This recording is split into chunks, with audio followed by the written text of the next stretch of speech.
Hello, and welcome to A Dash of Salt. I'm Dr. Shelley Ann, and I'm so glad you're here.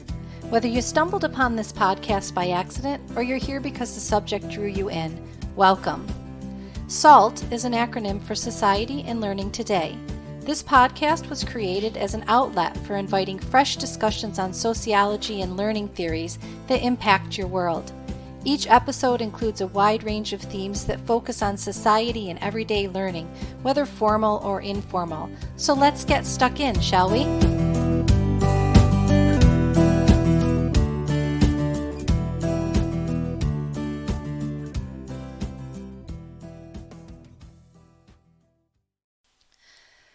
Welcome to A Dash of Salt. Today I'm joined by Dr. Margaret Flood. Margaret's experience in inclusive and special education includes teaching, teacher professional learning design and delivery, and policy development and curriculum design. She's an advocate for the use of universal design for learning for inclusive learning and teaching. Currently, Margaret is preparing to take up her Fulbright Scholar Award in Boston College and CAST. Here, Margaret hopes to identify system requirements for UDL enactment in Ireland. She created #UDLChatIE on Twitter, which is Ireland's first dedicated space for chatting about all things universal design for learning. And I understand it has just celebrated its first birthday in existence. I'm delighted to have you on the podcast to chat about the universal design for learning approach, what it is, how it can be enacted, and the benefits a universal design can have, not just in a classroom or formal learning scenario, but across all levels of learning, ability, and sectors throughout society. Welcome, Mags. Hi, Shelley Ann. Thanks so much for having me here today. I'm really excited to be talking to you about universal design for learning. Fantastic. We're going to dig right in, as I always like to do. Yeah. Can you tell us a little bit about yourself, your background, and what it is that inspired you to research and promote this approach for learning? Okay, so I always knew that I was going to be a special education teacher because I have family members with special educational needs. And while as a child, I was really jealous because they were going off to a special school and they were doing horse riding and cooking and swimming and coming home and playing with mammy while I was in school slogging over English, Irish, maths, coming home and being sent to my room to slog more. As I got older, I realized the gap in our education, in how our educational achievements were celebrated, and in how people even spoke to us in terms of what we were doing in school. And that gave me the impetus to actually be a person who made changes in special education. And I purposely went into special education in mainstream schools so that I could support students to be part of what we call a mainstream education. And I don't even like that word mainstream because it's signifying a difference already, but that they were in with their peers and that there was some relearning taking place. And from there, I actually started thinking about inclusive education and what it actually meant for everybody to be included in their education. So it's not just students with special educational needs who are being marginalized. It's students who, in terms of social justice, it's students who just haven't been dealt the right hand. So they have been dealt their cards, and compared to my cards, which are all aces, they from the very beginning with their twos and their threes have to scrape and try and build up to catch up with me who already has all my aces. So I'm the winner before they even start. And I just wanted to bring that into the classroom and think about it from everybody's perspective, because just because you're the brightest person in the classroom doesn't mean you were dealt the aces. God knows what you've been dealt at home and how that's going to impact your learning. So you're never going to be able to show that brightness that is shining within you. So even though I came across Universal Design for Learning, or UDL, because I know I'm going to slip into UDL, even though I came across it from a special education perspective, I very quickly learned that this is bigger and better than that. And it's not just for special education. It's for everyone, and it moves us outside of that one size fits all thinking to let's start thinking about the variability of the learners who are in front of us, whether it's primary, post-primary, further or higher education, and let's actually give them the opportunity to demonstrate and show us that brightness that is burning inside them. You made me just really think about the idea that it's not really about learning disability or learning ability. It's about how each individual learns. And I think that's really important because, like you said, it could be based on things like socioeconomic status or what you were saying, things that happen at home, and not about somebody's actual ability to learn, whether they have some sort of a learning disability or something like that. So that's really interesting. What I'd like to know about is what exactly is UDL, Universal Design for Learning, its history and its design. What's behind it, and what is this approach? Yeah, and the first thing I'm actually going to say is reiterate what I've said there, is that this isn't something that is just for students with special educational needs or disabilities. This is something that is for everyone. And it's based in neuroscience, which I'm not going to go into because I wouldn't explain it very well with my non-neurosciencey brain. But what it is that considering that variability of every student and walking into your classroom and going, I've a mixed bag here, that every student isn't the same, every student isn't average, and that we shouldn't actually be thinking in terms of average. We should be thinking in terms of how these students think, how these students learn, and how everybody's brain is different, everybody is variable, and that we can work around and with that, and that we can plan for that. And if we plan for that variability through giving students choices and flexibility, that actually that's when we start honoring them, and that's when we start allowing them to show their brightness and to start glowing. So if you think about it in that terms, Universal Design for Learning originated in architecture actually, and it originated from designing buildings that would be accessible to everybody. So instead of just putting in steps, that you would put in ramps as well. And everybody, whether you were a wheelchair user, whether you were pushing a pram, or whether you were walking, you can use the ramps. So therefore, you actually don't need the steps, but they're a good choice for somebody who wants to build up their cardio and get in a little bit of exercise before the working day starts, or before they sit down when they get into the room. UDL is about that prediction as well. It's about looking at what each learner may need within a lesson and predicting that and putting in intentional choices. So it's not like an a la carte menu where you walk into your learning environment and you say, okay, this is what we're doing today, and you just choose how you would like to do it. It's about actually being very clear about what the goal of the lesson or the activity is, and putting in intentional choices for students to pick from that will support them and challenge them to reach that goal. So in UDL terms, they do this in terms of engagement, representation, and action and expression. And if you break that down, really, the engagement is really you as the educator thinking, okay, how will my students engage in this lesson, and how can I support them and challenge them to engage in this lesson? The representation is about how the students will perceive the content that you are presenting to them. So therefore, you have to think about how you are presenting that content. It can't just be a presentation, a PowerPoint presentation on the board. You might have an audio clip, you might have visual representations, you might have something that they could read independently if they have already seen this presentation in a previous lesson or a previous setting. And then the action and expression is how our students can act on their understanding, and how they can demonstrate their learning in a way that shows their best selves.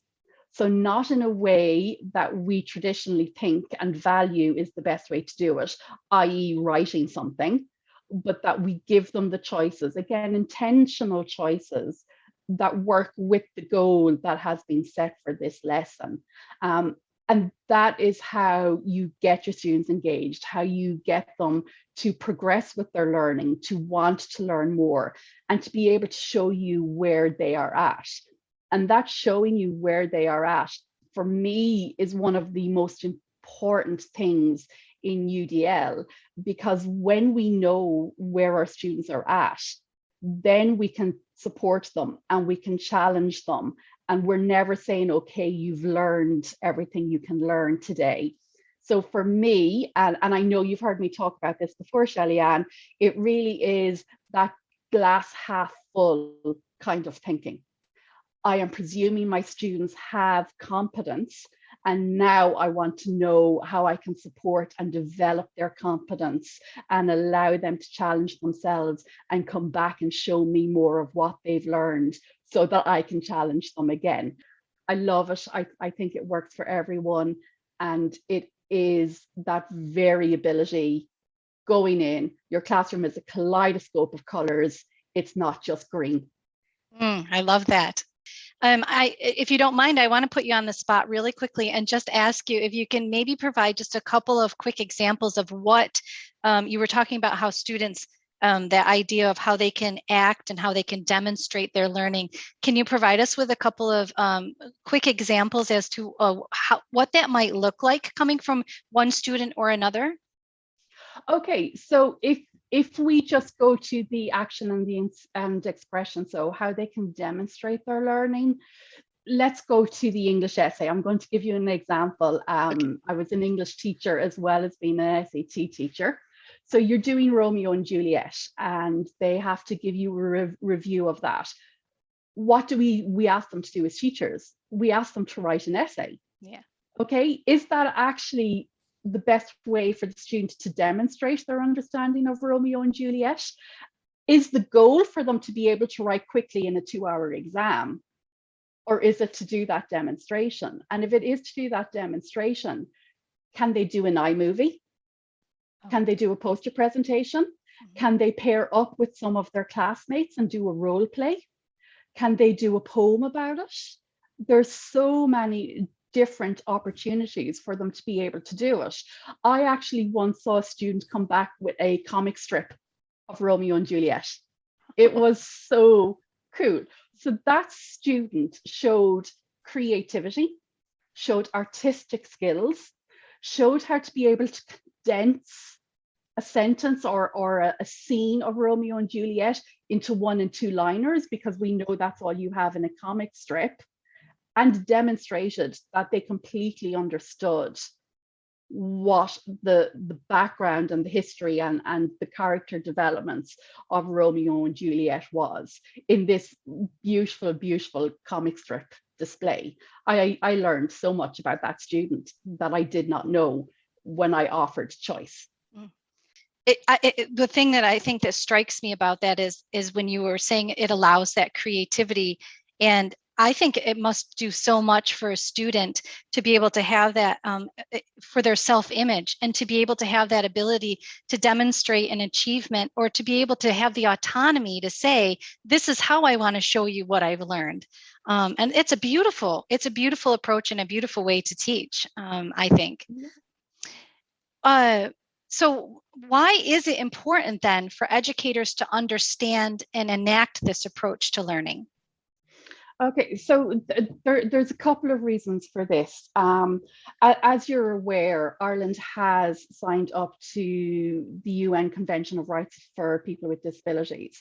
And Article 24 of that is about education. And it's something that there's been a very key focus on in Ireland in the last 2 years, in that we're not meeting that standard, and that we need to start moving our model of inclusion.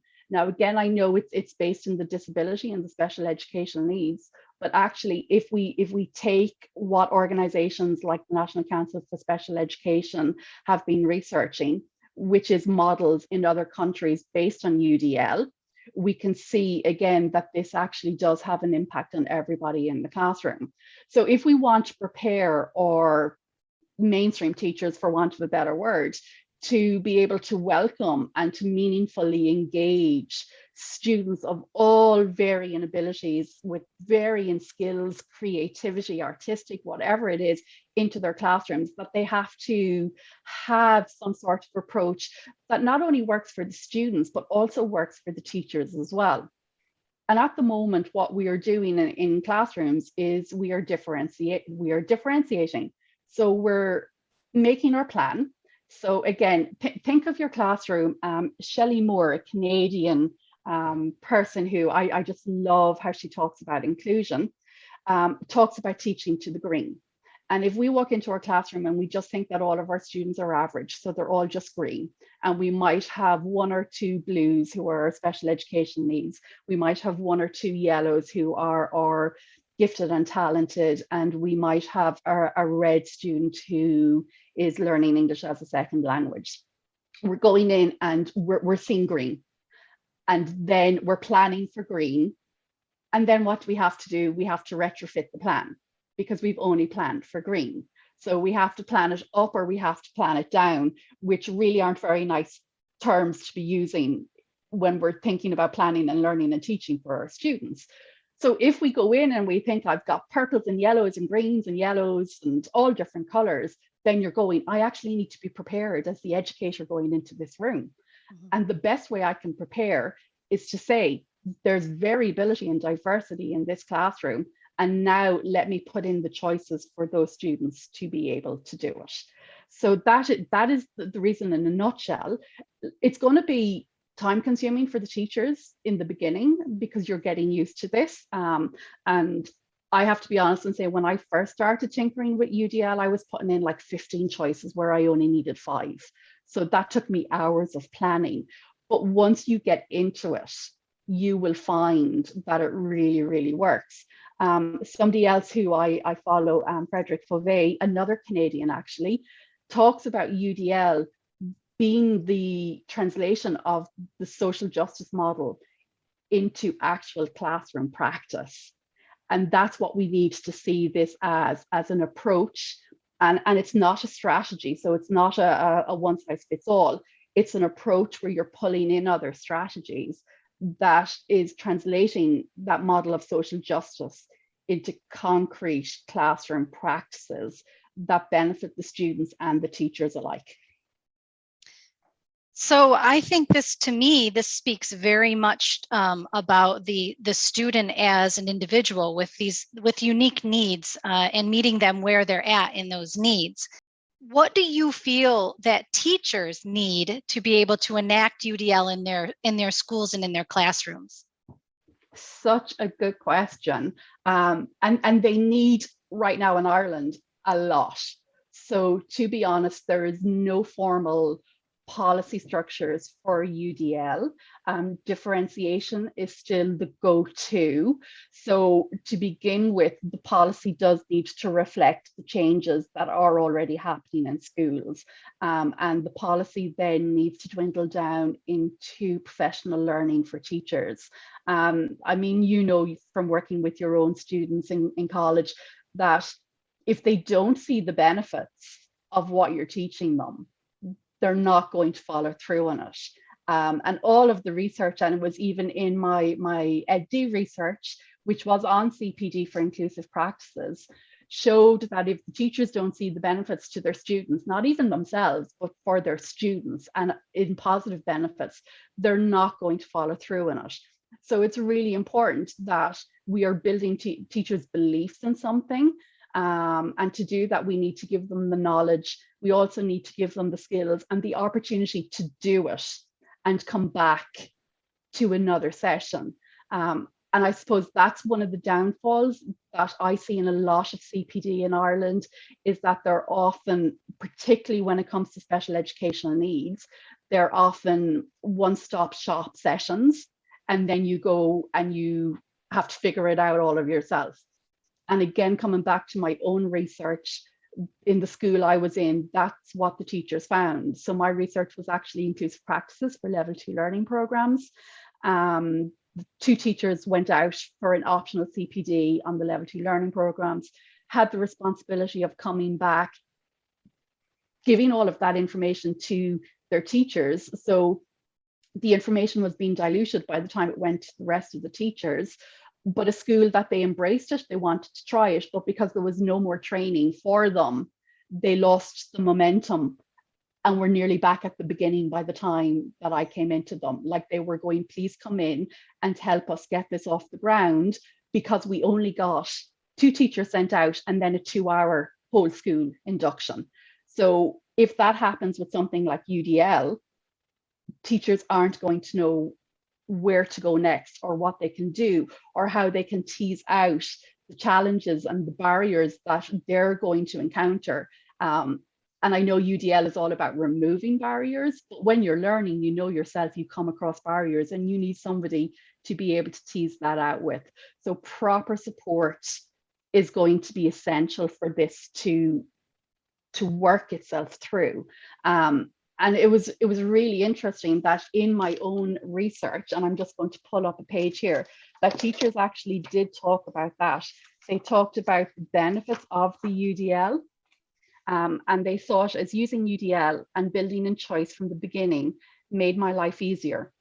I mean, it took time initially, but in the end, it was quicker than making my plan and then looking at my class and thinking, oh, it won't work for him and her, and having to, as you said, retrofit my plans.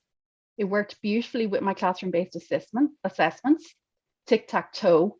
All students got to choose how they engaged with preparing for and demonstrating their knowledge, and no one stood out for doing something different, regardless of if they had a special educational need, were doing level 2 learning programs, or were the high achievers in my class.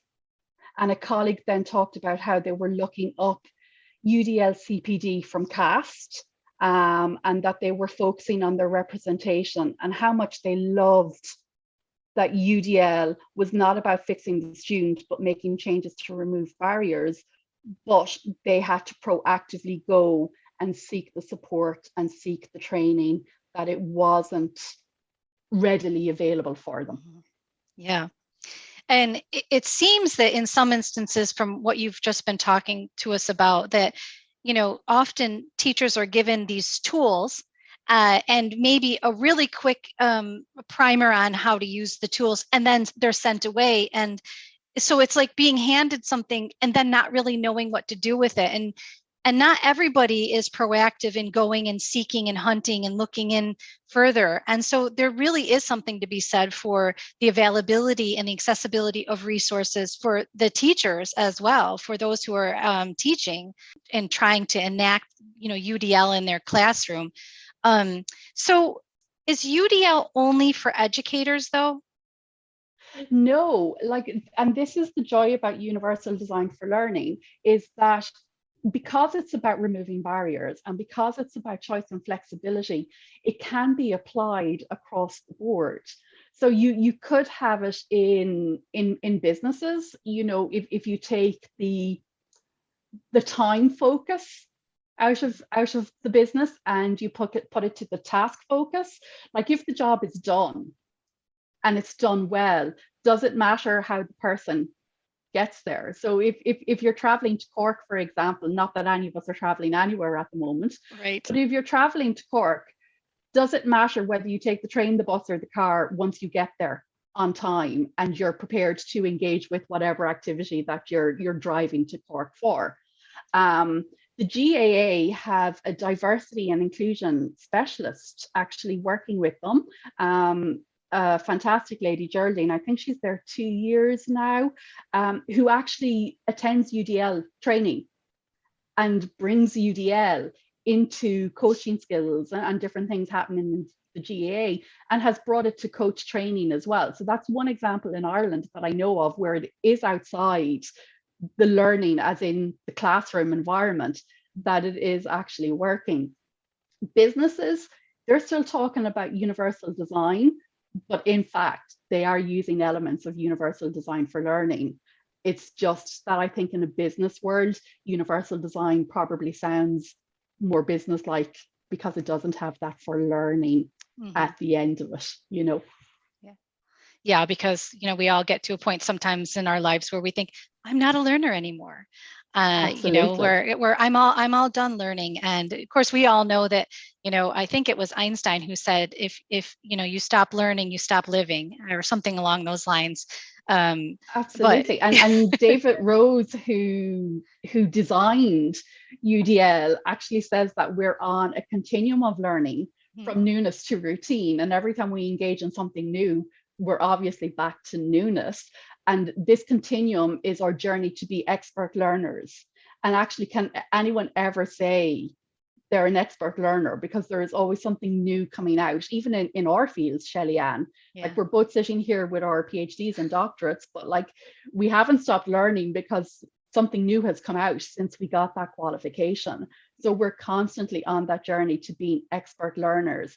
And that's how we should be looking at the journey for our students, not to get a specific grade at the end of junior cycle or leaving cert or the class exam at summer in primary school, but that they are expert learners within their own right. Yeah. So it really does speak to that whole idea of lifelong learning, and why that's so important. And it actually makes me think about how important it is. And maybe you can speak a little bit more to this. UDL is important for learners, or for people, if you don't want to call yourself a learner, for people kind of living and learning about life at all levels of their lifetime. And maybe you have some examples or something that you can tell us about how UDL would work, maybe for somebody who's in their 80s as opposed to somebody who's in their 40s, or and not just about students in formal schooling. Yeah, there was a really good example. David Rose and some of his colleagues wrote a book, and for me, this is the first go-to book for universal design for learning, and it's called Universal Design for Learning: Theory and Practice. It's on the CAST website, Shelly Ann, and it's a free interactive tool. Okay. So they're not even asking. So, they are supporting universal access. They are giving you this book for free. You can take your notes. There's reflections. There's videos for you to follow in it. It's absolutely fantastic. But one of the examples they have, and it's not an 80-year-old, but it is somebody who wanted to learn how to play chess. I lie, sorry, it was the Rubik's Cube. I lie. So they became an expert learner in the Rubik's Cube. And they were doing this by themselves. So they got a Rubik's Cube as a present. They wanted to learn how to play it. Do you play a Rubik's Cube, or do you? Anyway, they learned to do the Rubik's Cube by watching videos, so YouTube videos and tutorials, and reading up about it, and then setting themselves time limits. So I'm going to get it done in a half an hour. For me, it would take years and it still wouldn't be done, but I'm going to get it done in a half an hour. Okay, so I've gotten it done in a half an hour. Am I an expert learner? No, because I could work to reduce that time. Or I can now enter a competition and I can compete against other people. And again, as the Rubik's Cube world expanded, this learner expanded their learning within that small thing of a Rubik's Cube. So if you're somebody who wants to learn to knit, you would do the same thing. You might watch some YouTube clips. You'd buy a pattern. You'd choose the colors. So for me, if I wanted to learn to knit, it would have to be purple, because that might be the only thing that would make me pick it up of an evening, is looking at the bright color. If you're going back to education, I think it's vitally important that the options are there for you as somebody who is re-entering the education system, who may have been out there for a while, to be able to tell your story and to be able to bring whatever knowledge and experiences you have from your previous life into that learning you're doing as well. And that's how the person supporting you is going to see, again, where you're at and how they can support and how they can challenge you. So there's so many, it just goes across everything in life. I mean, I know I told you about shoes when I was talking about it before. I won't go into it again, but it is there in every aspect of life, because if you are learning something, regardless whether it's formal education, a hobby, or within your job, there is a process, there is that journey that you have to go through. And even the idea of personal enrichment, just being able to keep your mind fresh and to do things. And you talked about knitting, and the first thing I thought was we'd really have to pull in some universal design for learning approaches for me. I would say that I'd be at a bit of a challenge, because my grandmothers did try to teach me to knit, but I was left-handed. So they actually had a struggle in figuring out how to appropriately teach me how to knit. And then, like I said, I looked at a pattern, and maths and numbers are not my strong suit. Thinking and philosophy and things like that would be. And I looked at that pattern and thought, can't do this. I just can't do it. So that would be really interesting to take up and to look at how would, what would be the ways that someone could teach me to do that in a way, that would suit me. You can make it work. You just have to think it through. Yeah. And I'm even thinking of, as we're sitting here, Shelley, and like podcasts have blown up in the last year, and the accessibility that's giving to so many other people. So people who may want to engage in books or engage in conversations, but just don't have the time or the space to sit down with a 400-page book to learn about whatever it is, that you've now got things like podcasts where you're having these conversations. The Audible books have just blown up this year. Like, that's all UDL. Yeah. I can now sit down and listen. I'm going to show my quirkiness here. I can listen to my Harry Potter books for the millionth time, because my eyes might be too tired after a full day on the screen, and I don't want to actually pick up a paper book and read it. But I can still read by listening to it. It's all UDL. It's there in so many aspects of our life but we just don't see it. Yes, and like something that was originally designed to be for those who were vision impaired, to be able to read a book audibly, and bring that to life. It nods to the whole idea of a universal design for learning approach, because it's something that everyone can get enjoyment out of in whatever way works best for them. Absolutely, and recognizing that you are reading the book, you're not listening to it. It is still reading. But it has expanded what the word text means. And even, for example, if you look at curriculum specifications, more so actually the frameworks that are out there for schools, that they are putting that asterisk beside the word text and giving examples of everything that it is, so that a teacher isn't still thinking in that traditional sense that it is something hard that you pick up that has lots of letters on it. Mm-hmm. And it's not just text too. One word that I use, that I think that can go in many different directions, is the word narrative, because it can be written narrative, it can be spoken narrative. That it can be interpreted in so many different ways.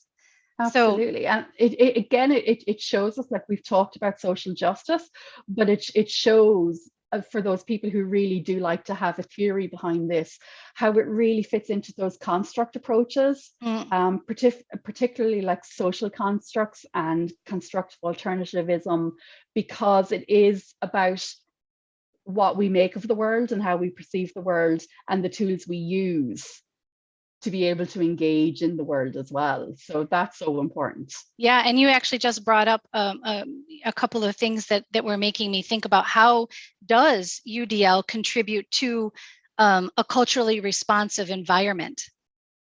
Yeah, and that is so important at the moment, in an ever increasing diverse Irish society. I mean, when I was in primary school, actually even in post-primary school, so right up until I left post-primary school at 18, I was in all white classrooms, and that was my world, and that was the education system, and there was no need to be representing a person of color, or even, actually, now I'm saying no need to represent a person of color, but actually there wasn't even representations of people in wheelchairs. Everything was the able-bodied white person. Like, that's what our books were, that's what everything was.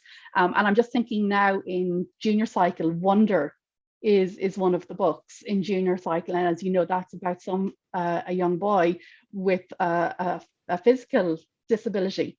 So you can see the different representation there. But when you're talking about cultural responsiveness, it is about asking yourself as a teacher, when you are, or an educator, when you are walking into that classroom, are you representing that diversity and that variability of every student? Are the posters on your wall representative of Irish society today? So do you have pictures, books, videos, whatever it is you're using, that have Black people in it, that have people in a wheelchair, people with a cane, people who are blind, people who are deaf, people who have Down syndrome or autism or whatever it is, and that it's representing them in a way that is positive and sees them as valued members of our society, that you're checking that what's in your library isn't stereotypical in the negative sense, that it isn't derogatory towards one group, or promoting one group over another, that it's not saying, and again, back to the social justice and the equity, that it's not saying one group knows more and deserves more than another group because of they work harder or they whatever. I didn't work harder to get my deck of aces if they were just handed to me. That was just good luck on my part. So I think if you're thinking about it that way, you're always going to be thinking about that representation. But also it's about inviting. It's about inviting the students to share their experiences, to share their cultural experiences and their social experiences as a learning process for not only the other students, but also for you. And Andra Fitzgerald, in her book Anti-Racism and Universal Design for Learning, talks about this in terms of honoring our students, that if we're not allowing them bring those experiences to the classroom, that we're actually blocking their genius, that we're not letting them bring their genius to the classroom. And I think that's something really important. I don't know if you know, there's a course called Irish Studies as part of the Junior Cycle Schools program. And it's often offered to students in Junior Cycle who may have an exemption from Irish because they are second English language learners. Yeah, yeah. Thank you. Yeah. There's a tongue twister. And we taught this in my school when I was in the classroom, and I taught it. And I was going through, and the first couple of years I was teaching it, it was fine. It's actually written, I should preface this, it's actually written from a Catholic/Christian perspective when you actually really interrogate the short course. So for the first couple of years, I taught it blindly. You know, I looked at my learning outcomes and I went in and I taught them. And then one year, I just happened to have 2 students who were Muslim, 3 students who were from Poland or Lithuania, and a student who was a Jehovah's Witness. And the course is, as I said, it's that Christian, Irish, Catholic perspective. So a lot of the course was around our saints. So there was a whole section on St. Patrick's Day about our Easter traditions and about our Christmas traditions. And I'll be honest now, it was a student who was the Jehovah's Witness that actually was what drew my attention to all of this, because they didn't celebrate any of these holidays. I'll be honest, I hadn't actually thought about my students who had different cultural experiences from their own countries. Mm-hmm. When we got to St. Patrick's Day, I was going like, I have to do something different here. What will I do? So I asked the students to talk about some figure from the past who was important in their culture. So I took saint out of it, I took the religion out of it, and they came back with presidents, with poets, with patron saints. Polish is a very Catholic country, so the Polish student came back with the patron saint of Poland. And for my student who is a Jehovah's Witness, I actually took the time to speak with his parents, and ask, so what can I do? How can I phrase this in a way that is acknowledging his cultural background, his religious beliefs, in a way that will still meld into this? And they helped me with it, because that was the one religion or the one aspect that I knew nothing about. Mm-hmm. And the one that highlighted all of this to me. They were so grateful. The student really engaged in something. He didn't engage in a lot of the Irish studies. I figured out why as I was going through it, but he really engaged. And then when we came to Easter, I asked them all to tell us about their celebrations in their countries. And for this student, it was like, what do you celebrate as a Jehovah Witness? What are your important times of year, and so on and so forth. And this actually led to us, when it came to Christmas, translating Happy Christmas into all the languages of all the students in our country and putting them around our canteen Christmas week. You know, something very simple that came out of me looking at one student and going, I don't know how I can teach 70% of this course to you because of your cultural experiences. And that's not to do with you. You've done nothing wrong by having your religious beliefs. This course has been written in a way that is excluding you and is throwing up a barrier to the student and to me as his teacher at every single turn. So it was just working around that. It was such a huge learning experience that went about using UDL outside of that SEN perspective and showing that it really is about including everyone.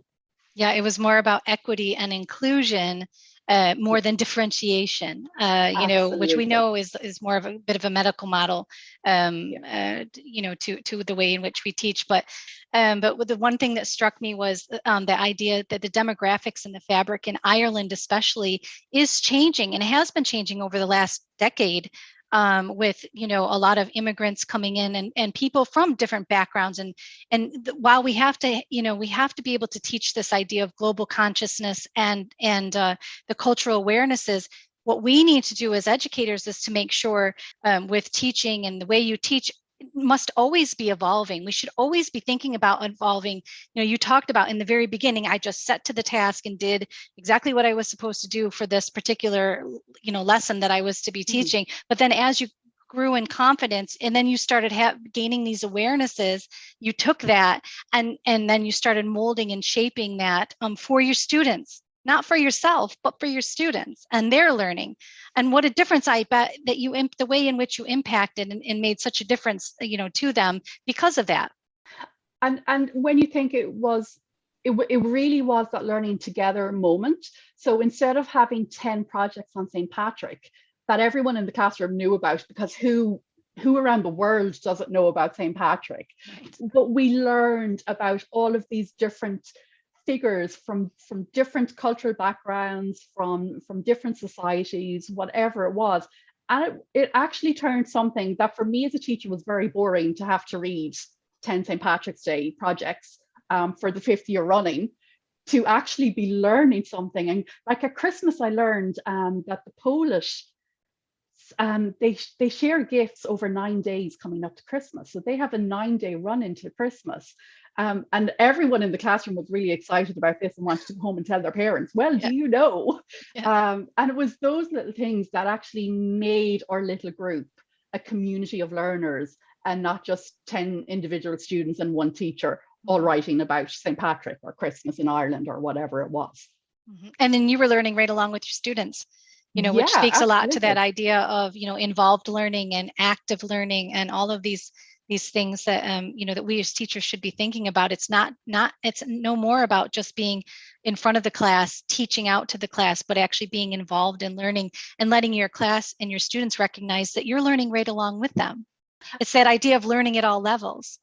Absolutely. And again, Andrea Tisha talks about it in her book, that it's about us trusting to learn from our students. So I trust you as my student to teach you, but even more so, I trust you as my student to teach the others who are in this community with us. And I think that is so important. And it's one of the cruxes of UDL as well.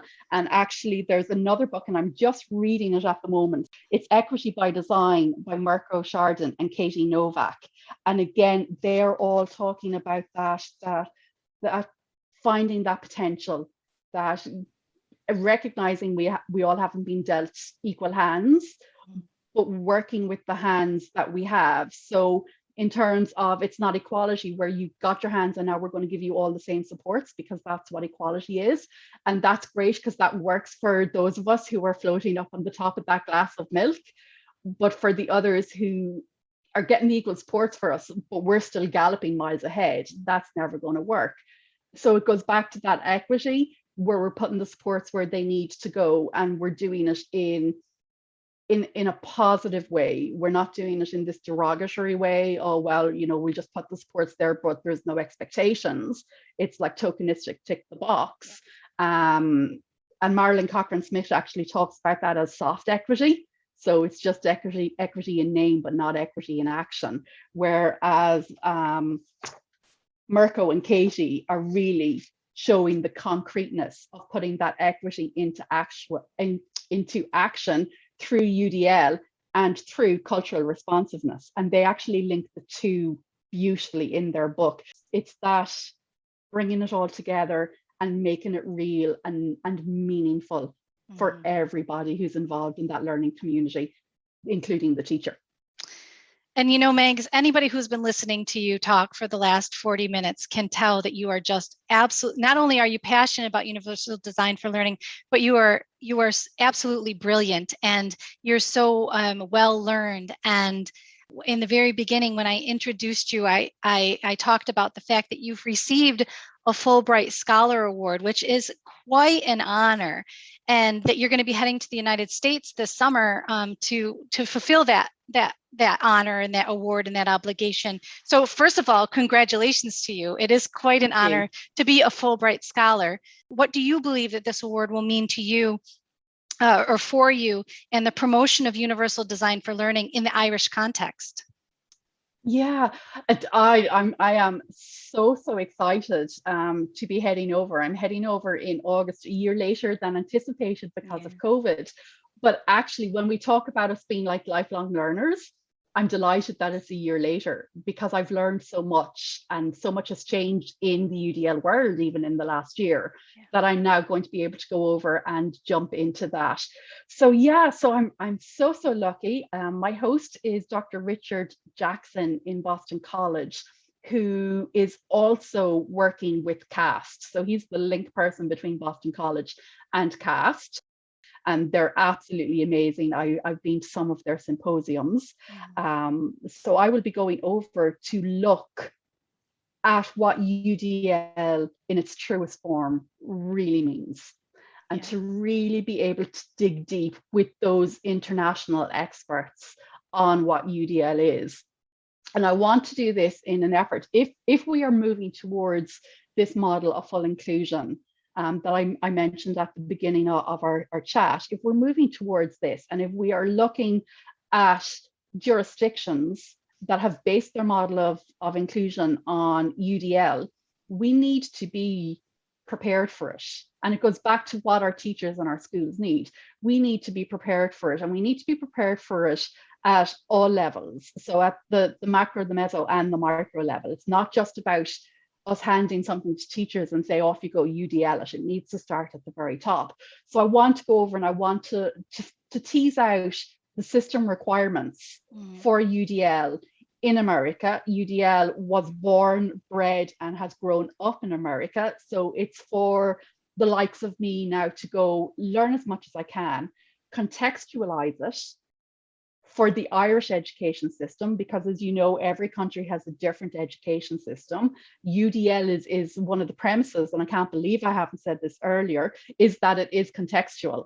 It is that it is based on that variety of students sitting in front of you, the culture of your school, the geographical and demographic of your school, all feeds into how you will approach UDL. So you've got your principles, your engagement, your action and expression, and your representation as your foundations. But after that, it's contextual and it's working with what you have.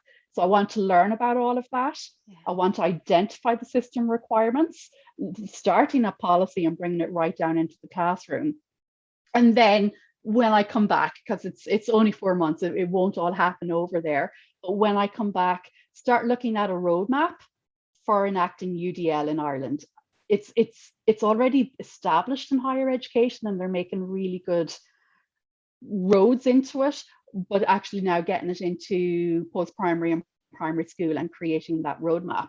I'm also really fortunate, and it wasn't my intention when I applied for the Fulbright, but CAST are actually reviewing and redesigning the UDL guidelines from an equity perspective. Equity was always part of it, and we've just discussed that for the last 45 minutes, but it's implicit. And they've spoken a lot about making that more explicit. It is, I'm going to say it's in its third decade now, UDL.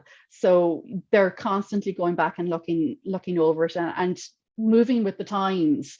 And I get to be a part of that. So I get to work with Jenna and Nicole, who will be leading this review in CAST, and I get to work with them on actually reviewing the guidelines. So being there at the forefront of the next iteration of guidelines that are coming out, and not having to interpret it, not having to be sitting here in Ireland and interpreting the guidelines, but actually being able to say, no, actually I was there. This is the intention, this is what they mean. And I think that's going to be really beneficial in terms of trying to roadmap UDL enactment here in Ireland as well. So I'm so excited. Nicole and Jenna are amazing people. We've had loads of chats, and so passionate, like all of their colleagues in CAST and Richard in Boston College. So to actually get the opportunity to be doing that hands-on work, so I'm not just going there reading articles or going visiting schools to see what they're doing. I'm actually getting my hands dirty and doing the hands-on work. How amazing is it that Ireland is going to be able to benefit from this when you come back? Listeners, if you're interested in Universal Design for Learning and you're not already following Mags, because she always puts out a tweet shortly before the UDL chats happen. So I'm going to actually ask you, Mags, real quick to just tell us what your Twitter handle is, if you don't mind, and then people can follow you if they're interested. It's at Mags Flood. And you're right, a lot of my tweets are around UDL and inclusive education in general. And I'll always send out a tweet the Monday before, just to remind people that the chat is happening. Exactly. So do you have, you've actually spoken to a lot of different books that you've been reading and different things. You've talked about CAST. Are there other resources for further independent learning for anybody who is interested in universal design for learning, inclusive learning, some publications or links or things that you want to share with us? Absolutely. I'm hoping, Shelley-Ann, you'll be able to share the link to my Padlet with a lot of resources on that. For the beginners, the very first book I read was UDL Now by Katie Novak. And for a beginner, that is the best place to start because it has concrete examples. It is American, so it is talking about the K-12 system, and you'll see that the examples are based on that, but you can see how you can Irishize those examples as well. And it just gives you a really, really good footing on that.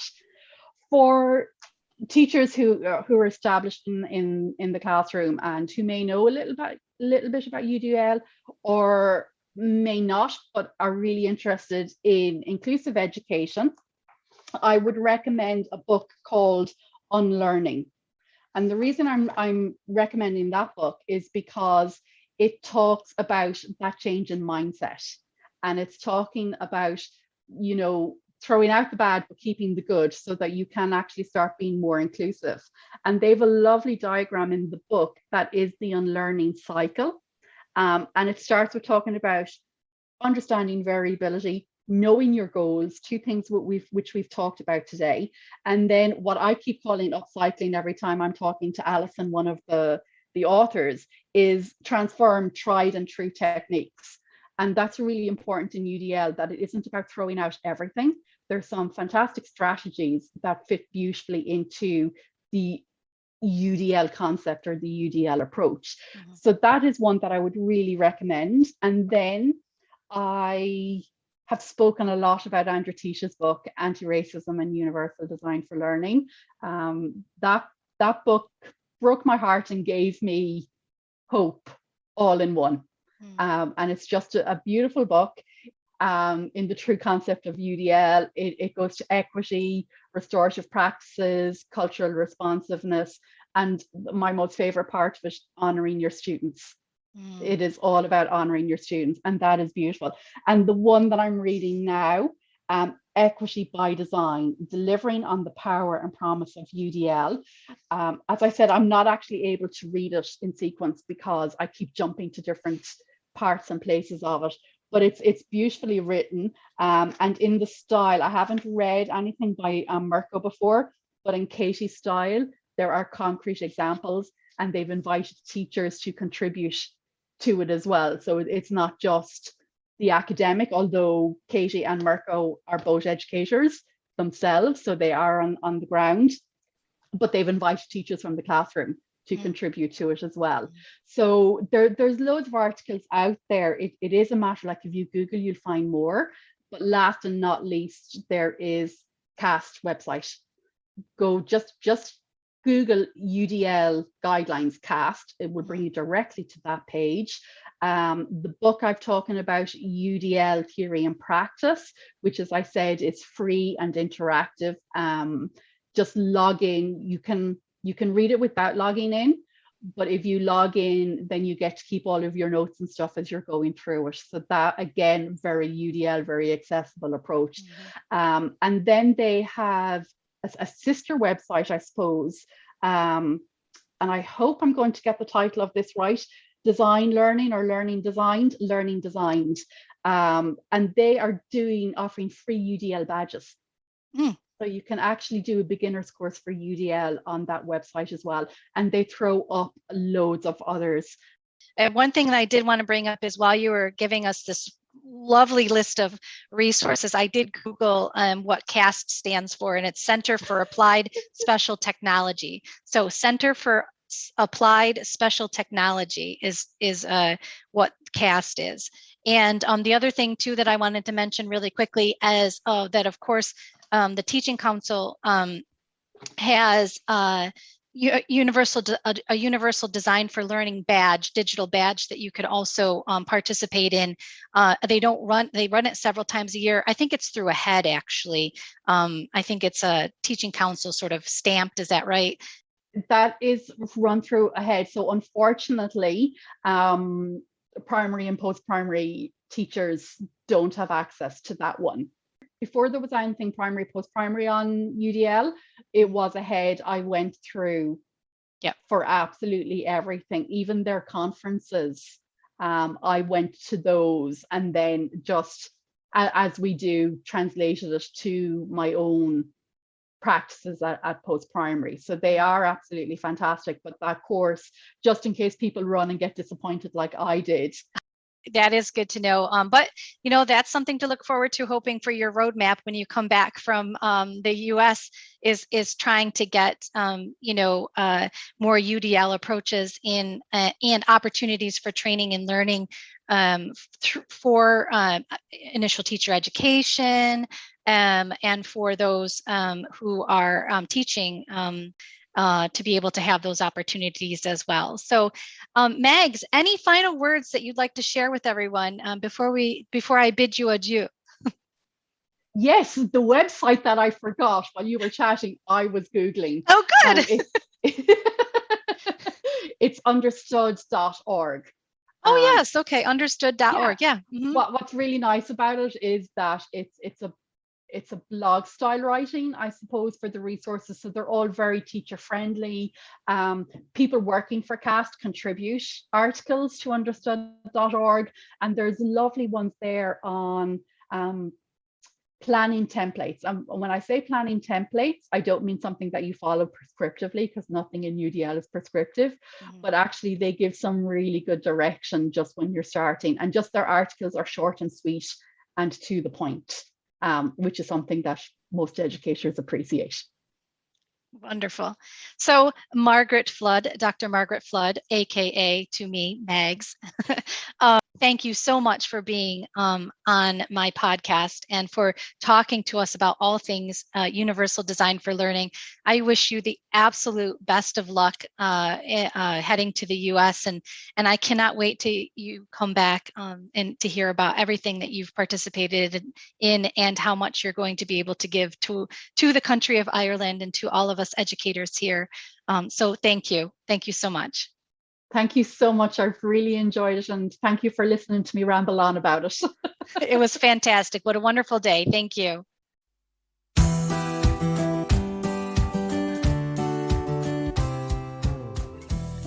I hope that you've enjoyed this discussion on A Dash of Salt, a space where you'll always find fresh and current discussions on society and learning today, seasoned with just the right touch of experts in education and a dash of sociological imagination. Please be sure to like and share this episode, and don't forget to subscribe to A Dash of Salt on Podbean so that you don't miss the next episode. Thanks so much, and we'll chat again soon.